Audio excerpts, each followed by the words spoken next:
বন্ধুরা, এই ছোট্ট মেয়েটার নাম হচ্ছে ঈশা। এই মেয়েটার বাবা মা কেউ নেই। ছোট্ট এই মেয়েটার রাস্তায় ফেলে দেওয়া জিনিস কুড়িয়ে জীবন যাপন করে।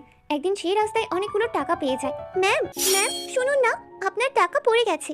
হ্যাঁ, এগুলো তো আমার টাকাই, ধন্যবাদ তোমাকে। আরে, এই মেয়েটাকে তো খুব গরিব মনে হচ্ছে। এই নাও সোনামণি, কিছু টাকা রাখো। না না ম্যাম, আমার টাকা লাগবে না।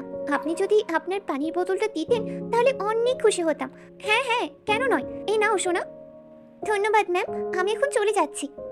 আরে আরে, দাঁড়াও, তোমার ব্যাগটা তো নিয়ে যাও। এরপর এক ভদ্রলোক পার্কে তার মোবাইল রেখেই চলে যাচ্ছিল। আঙ্কেল আঙ্কেল, দাঁড়ান, আপনার মোবাইল।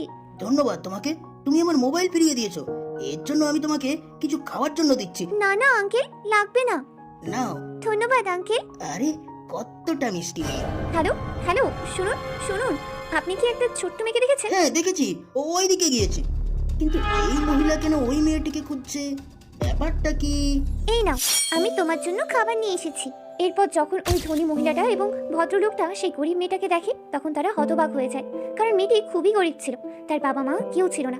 মেয়েটার অনেক ক্ষুধা লেগেছিল, তাও সে নিজে না খেয়ে নিজের ছোট ভাইয়ের জন্য খাবার নিয়ে এসেছে। এদের জন্য তো একটা লাইক করাই যায়।